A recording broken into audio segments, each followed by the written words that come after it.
Здравейте! Днеска сте приготвяме за театъра. Ние сме се серто облечени с нощници. Да. Ние се приготвяме за нашия театър. Ако вие искате да го гледате, отивайте сега през тъмното, защото само се продават през тъмното и са първи, когато се купуват от тъмното. Проспахме, защото много рано.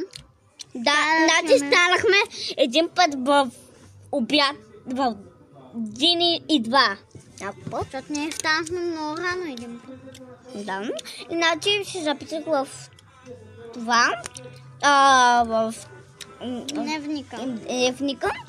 Се написах, че трябва да се приготвя много рано. Да. И ние станахме в колко? 5. Не бе, по-късно. Не знам, децата.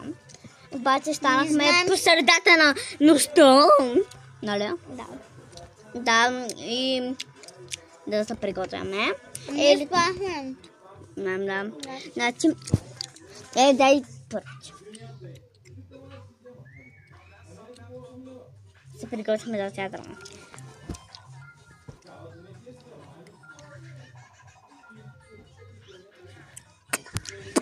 Това е много хубаво.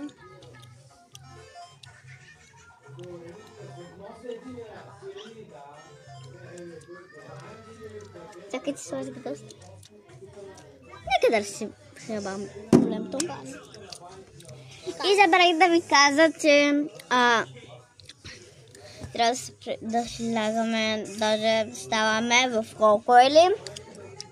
В 8. Да, много е рано. Даже още повече. Рано.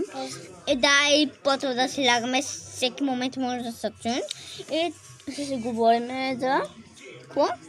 За дрехите ни! да. Гледайте нашите сезони.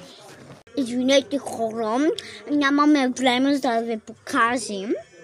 Да. И за лето, защото... И за... не за лето, а забрахме да легна да спим. През това време ще ви покажа, че ще лягаме. Или приготвим се. Трябва да оправим тази улица. Ще да ви покажа улица. Харесва ли ви тук? И по-добре да ли завете тука? Нали? Да. Дядо! Да, дядо се чувам. Всеки моите може да са три. И... Чао!